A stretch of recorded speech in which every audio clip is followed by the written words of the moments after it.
자, 8월 12일 월요일자 노준엽의 날마다 성경. 예레미야 49장 7절로 22절 말씀.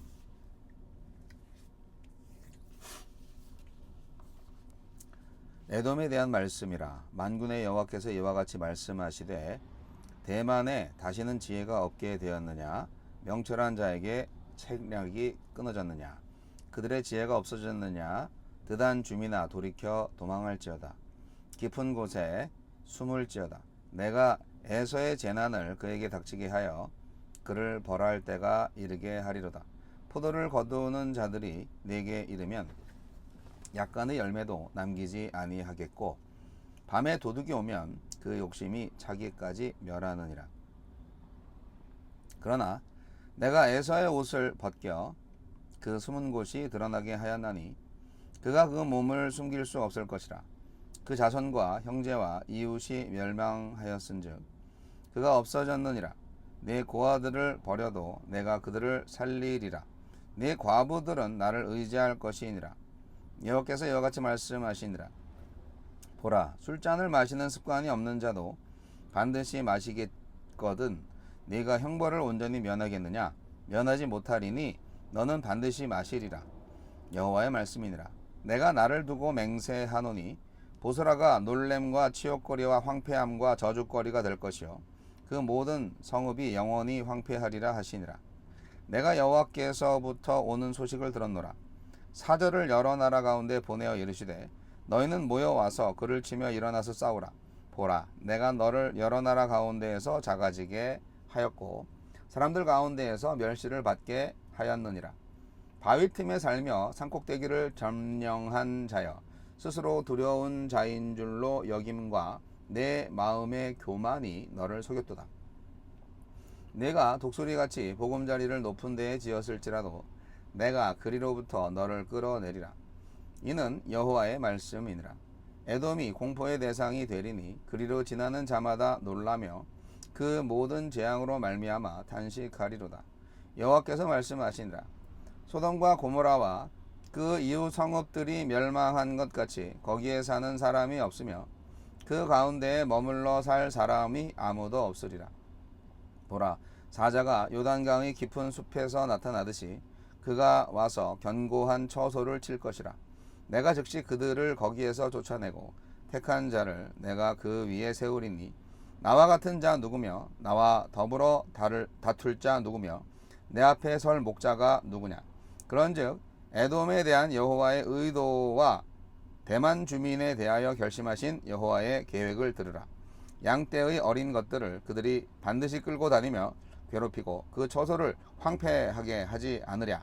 그들이 넘어지는 소리에 땅이 진동하며 그가 부르짖는 소리는 홍해에 들리리라. 보라, 원수가 독수리같이 날아와서 그의 날개를 보스라 위에 펴는 그 날에 에돔 용사의 마음이 진통하는 여인같이 되리라 하시니라.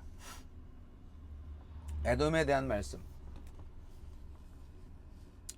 이스라엘의 형제 나라 에돔은 스스로 높이다가 하나님이 주목하시는 심판의 대상이 됩니다. 하나님을 외면한 지혜는 멸망을 재촉할 뿐입니다. 하나님은 어떤 분입니까? 하나님을 철저히 무시한 에돔을 가차없이 남김없이 짓밟으시겠다고 말씀하십니다. 에돔은 온 땅이 발가 벗겨질 정도로 모든 것을 잃고 숨을 곳 하나 없는 땅이 되고 말 것입니다. 강력한 파도처럼 아무리 높이 솟았다 하더라도 하나님의 심판을 벗어날 수 없습니다. 하나님 앞에서 겸손하게 사는 것이 참 지혜입니다. 에돔을 철저히 징벌하시면서도 에돔의 고아와 과부만큼은 돌보겠다고 하십니다. 하나님은 가난과 압제 속에서 신음하는 자들을 긍휼히 여기십니다.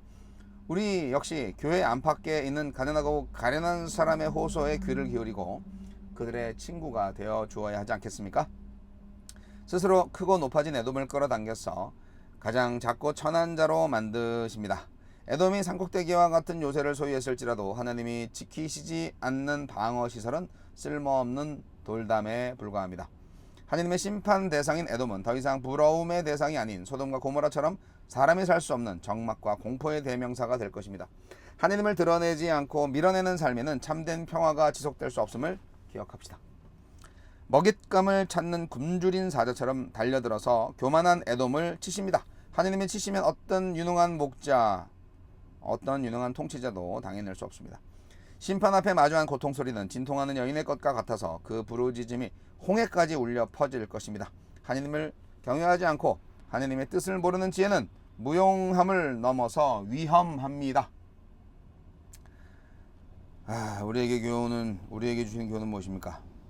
에돔은 에서의 땅이고 대만은 에서의 손자 중 한 사람입니다.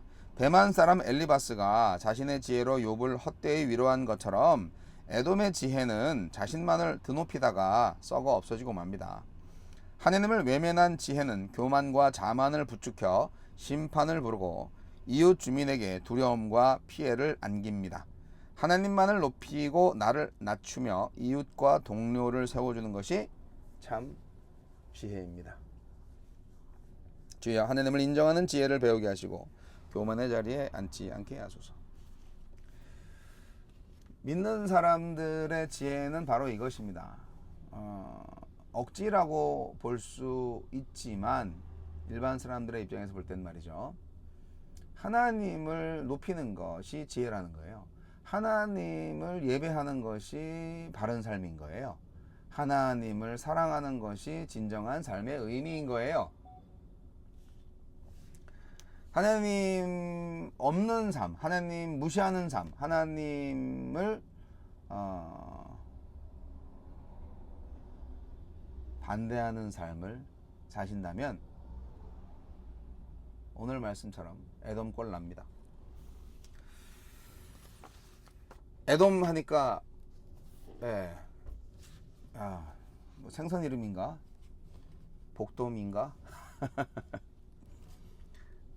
그런 생각이 드는데 뭐 실제 발음은 아닐 거지만 에돔의 조상이 누구죠? 에서잖아요. 에서는 누구죠? 야곱의 형님이시네. 쌍둥이 형이죠. 예.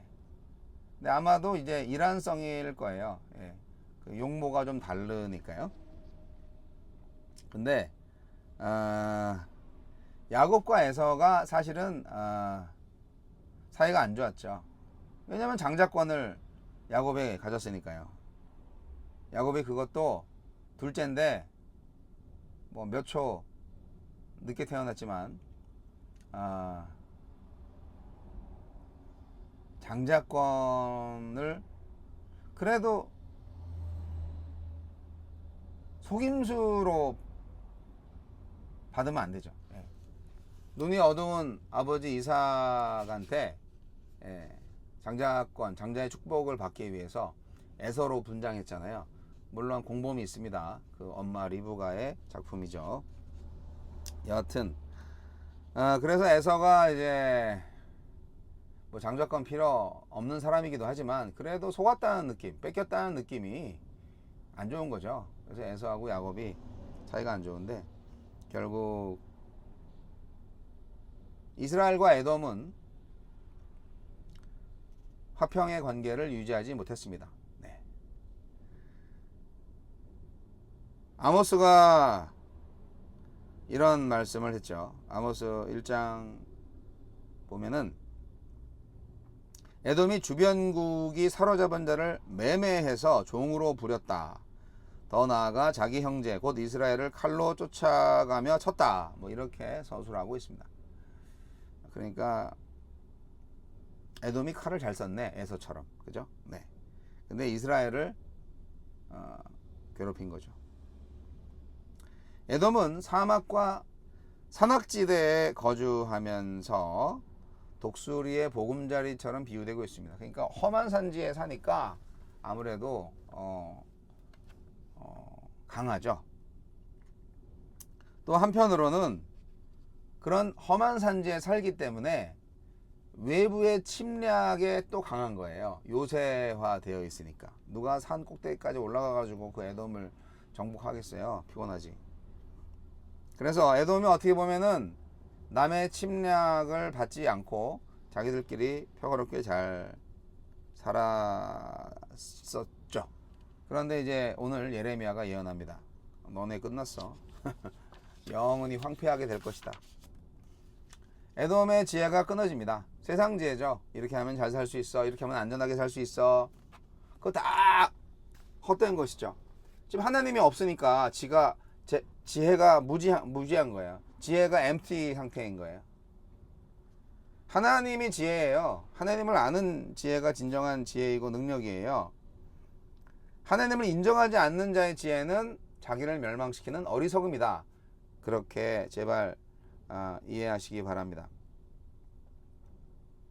철저히 심판받을 겁니다. 물론 마지막에는 희망이 있긴 있어요. 에돔의 고아들과 과부들 그들 가운데에서 하나님을 인정한 지혜자들은 하나님이 구원하실 거예요. 그러나 에돔은 망합니다. 가장 높은 데서 가장 낮은 데로 추락하는 에돔을 통해서 우리가 가장 높은 곳까지 올라갔다가 결국 하나님을 인정하지 못해서 멸망할 에돔을 우리는 오늘날도 볼 수 있습니다. 오늘날 가장 높은 자리에 있는 사람이 누구죠? 여러분 주위에 있을 수 있습니다. 하나님을 인정하지 않는다면 결국 추락할 겁니다.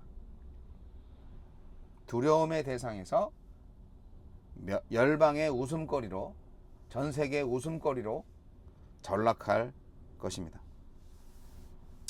심판 후에는 하나님이 택하신 자를 다시 세우실 거예요. 저는 그날을 기다립니다.